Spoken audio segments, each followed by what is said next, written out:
Doctor Mohammad Yunus আপনারা সবাই জানেন উনি একজন আন্তর্জাতিক খ্যাতিসম্পন্ন ব্যক্তি।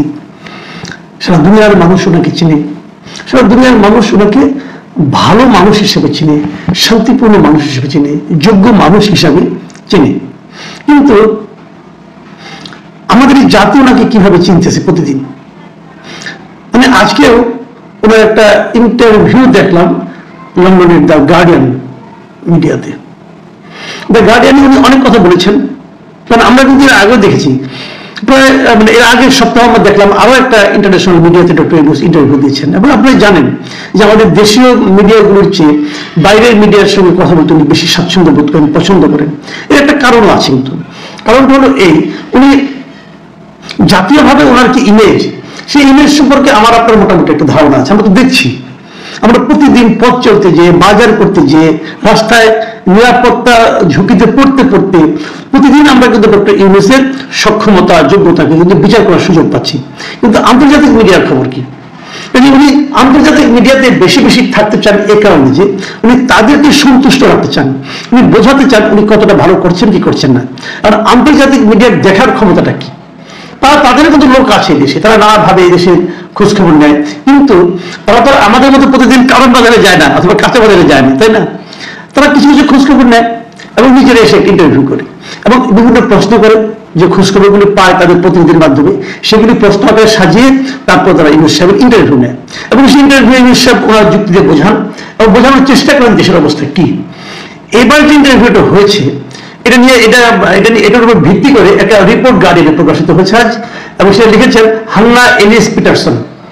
উনি কি লিখেছেন এবং সেটা নিয়ে আজকে আমি মূলত আলোচনা করতে চাই। এই ইন্টারভিউতে ডক্টর ইউনূস যে কথাটা বলার চেষ্টা করেছেন সেটা হলো, দেশটা একদম ভেঙে চুরে শেষ হয়ে গিয়েছিল, এটা গাজার মতো অবস্থা দাঁড়িয়েছিল।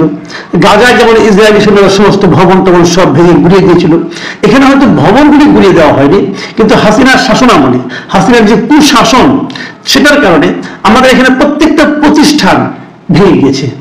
অর্থনৈতিক প্রতিষ্ঠান, আইন শৃঙ্খলা প্রতিষ্ঠান, বিচার বিভাগীয় প্রতিষ্ঠান, সবগুলিকে শেখ হাসিনা ভেঙে দিয়েছে। এবং এই যে ভেঙে টুকরো টুকরো করে দিয়েছে, সেই টুকরোগুলিকে একত্র করে ডক্টর ইউনূস এখন সেগুলিকে একত্রিত করে আবার দাঁড় করানোর, আবার শক্তভাবে দাঁড় করানোর চেষ্টা করছেন। এই যে কথাটা আমি বললাম ওনার বক্তব্য থেকে, শুনতে কিন্তু খুব ভালো শোনায় যে আসলেই তো শেখ হাসিনা সব ধ্বংস করে দিয়েছিল, সেই ধ্বংসস্তূপের উপর দাঁড়িয়ে সেই ধ্বংসপ্রাপ্ত টুকরো টুকরোগুলোকে একত্রিত করে উনি আবার সেটাকে একটা সুনির্দিষ্ট এবং ভালো চেহারায় আনতে চাচ্ছেন। শুধু ভালো শোনায়, বাস্তবিকতাই হচ্ছে উনি কোন ক্ষেত্রটা, আপনারা বলুন কোন ক্ষেত্রটা উনি জোড়া লাগাতে পেরেছেন, কোনটা? অথবা পারার চেষ্টা করেছেন, অথবা জোড়া লাগছে বলে আপনার কাছে মনে হচ্ছে, সম্পূর্ণ লাগেনি, লাগা শুরু করেছে বলে মনে হচ্ছে, সেটাই কোনটা? আইন শৃঙ্খলা পরিস্থিতি কোন নিয়ন্ত্রণ নাই, বিচার বিভাগ আগের মতোই চলছে, আগেও সরকার যেভাবে চাইতো সেভাবে রায় আসতো, এখনো যেভাবে চায় সেভাবে রায় হয়, এখন তাই চলছে প্রত্যেকটা ক্ষেত্রে। আগে বলে দেওয়া যায় কিভাবে সরকার যা চায় তাই হয়, সেরকম ভাবে হচ্ছে। প্রশাসন আগের মতোই চলছে,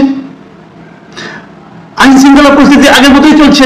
আগে যেরকম ওই একজনের মানে একটা মামলা দেওয়া হতো 200-300 আসামি হতো, এখন একজন 200-300 আসামি হচ্ছে। কারোর বিরুদ্ধে অর্থের অভিযোগ, তাকে দেওয়া হচ্ছে হত্যা মামলা, সেখানে হত্যা মামলা নিয়ে ঘুরতেছে, দেশেই ছিল না সেও হত্যা মামলায় আছে,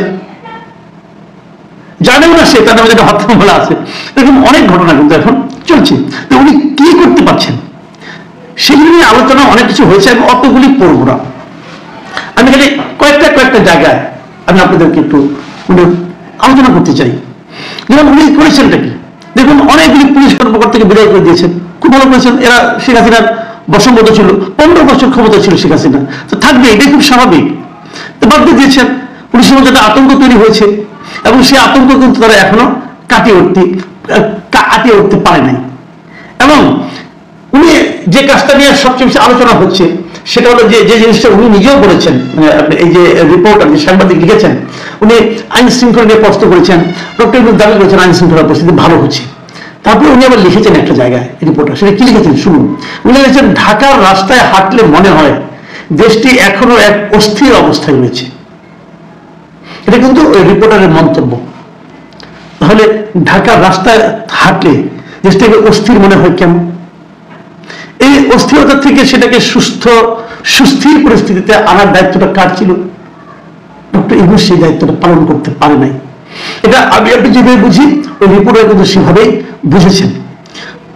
এবং উনি এটাও বলেছেন, যদিও ইউনূস এখনো ব্যাপকভাবে সম্মানিত, তবে তার শাসন ক্ষমতা এবং প্রতিশ্রুত সংস্কারের গতি নিয়ে প্রশ্ন উঠেছে। মাথায় রাখবেন, রিপোর্টার নিজেই বলতেছে যে উনি এখনো ব্যাপকভাবে সম্মানিত, আসলে সম্মানিত, দেশের প্রত্যেকটা মানুষ ইউনূস সাহেবকে মোটামুটি সম্মানই করেন, কিন্তু মনে হচ্ছে কি তার শাসন ক্ষমতা এবং প্রতিশ্রুত সংস্কার, যে সংস্কারের প্রতিশ্রুতি উনি দেশবাসীর কাছে দিয়েছেন, তার যে গতি সেটা নিয়ে প্রশ্ন উঠেছে। মানে যেভাবে সংস্কারটা হওয়ার কথা ছিল সেভাবে ওনারা করতে পারেনি। এর মধ্যে 7 মাস পার হয়ে গেছে। 7 মাস উনি কতটুকু কি করতে পেরেছেন? বলতে গেলে কিছুই করতে পারেননি। এবং এই জিনিসটা কিন্তু ওই রিপোর্টার আবার বিএনপির নেতাদের ইন্টারভিউ নিয়েছেন, এবং বিএনপির নেতারা কিন্তু একই কথা বলেছেন। যেমন আমির খসরু মাহমুদ চৌধুরী কি বলেছেন? তিনি বলেছেন, এই সরকার শুধু একটি অন্তর্বর্তীকালীন ব্যবস্থা হিসেবে ছিল, এখন কেউই দৈনন্দিন ভিত্তিতে জবাবদিহি করছে না, এবং তাদের রাজনৈতিক গুরুত্ব, ম্যান্ডেট ও সংস্কার বাস্তবায়নের জন্য জনসমর্থন নেই। এখানে জনসমর্থন থেকে প্রশ্নটা উঠছে কেন? তাহলে কি ইউনূস সরকার নিজস্ব কোনো রাজনৈতিক ম্যান্ডেট বাস্তবায়নের চেষ্টা করছে, অথবা সংস্কার বাস্তবায়নের চেষ্টা করছে? আমির খসরু মাহমুদ চৌধুরী কিন্তু এটাও বলেছেন যে তারা যদি কোনো সংস্কার বাস্তবায়নের চেষ্টা করে, সেই জন্য জনসমর্থন তাদের প্রতি নেই। যদি না থাকে তাহলে ওনারা কিভাবে এটা করবেন? গার্ডিয়ানের রিপোর্টার এখানে ওয়াকারুজ্জামান সাহেবের যে বক্তব্য সেটাও তুলে এনেছেন, যে ওয়াকারুজ্জামান সাহেব যে বলেছেন দেশে একটা অরাজক অবস্থার মধ্যে আছে, এবং এটা যদি অব্যাহত থাকে তাহলে দেশের স্বাধীনতা সার্বভৌমত্ব ক্ষুণ্ণ হবে।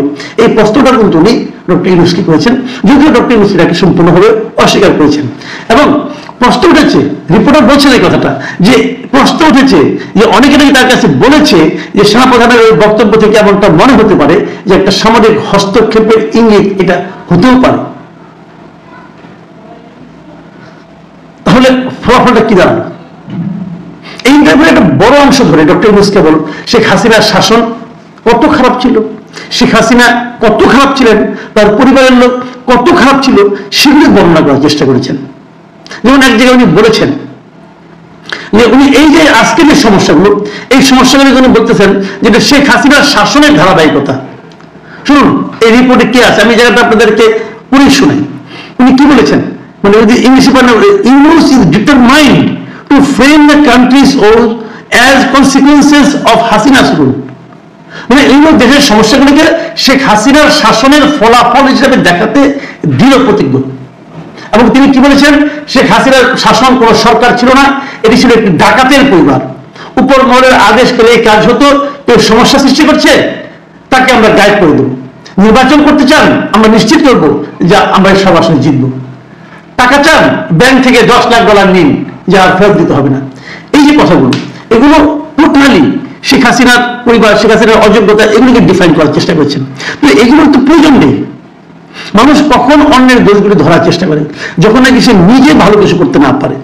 নিজে যখন ভালো কিছু করতে না পারে, সেটাকে ঢাকার জন্য অন্যের দোষগুলো খুঁজে বেড়ায়। আমরা তো ডক্টর ইউনূসকে এই কাজে বলি নাই ভাই, অন্যের বিপদ করে লাভটা কি?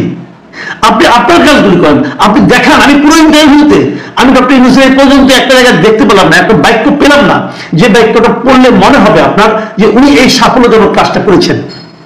মানে দেখানোর মতো কিছু করেছেন আমি পুরো ইন্টারভিউ পেলাম না। করতেছি, ওরা চেষ্টা করছি, ধ্বংস করে দিয়েছিল, ওটাকে একসঙ্গে জোড়া লাগানোর চেষ্টা করছি, অর্থনৈতিক উন্নতি করার চেষ্টা করছি, চেষ্টা করছেন। এমনকি $17 বিলিয়ন নাকি বিদেশ থেকে উদ্ধারের চেষ্টা করছেন। 7 মাসে তার একটা পয়সা আসছে? 7 মাসে কোন দেশ থেকে একটা পয়সা ফেরত দেওয়ার কথা কোন প্রতিশ্রুতি পাওয়া গেছে? আমরা ভেবেছিলাম যে ওনার কোথাও অনেক বিদেশে অনেক বিরাট বিরাট লাইন আছে, উনি বললে সবাই দিয়ে দিবে, কিন্তু সেরকম কেউ তো দিচ্ছে না। 7 মাসেও দেয় নাই, কেউ প্রতিশ্রুতি পর্যন্ত দেয় নাই। তাহলে করবেনটা কি রে ভাই আপনি?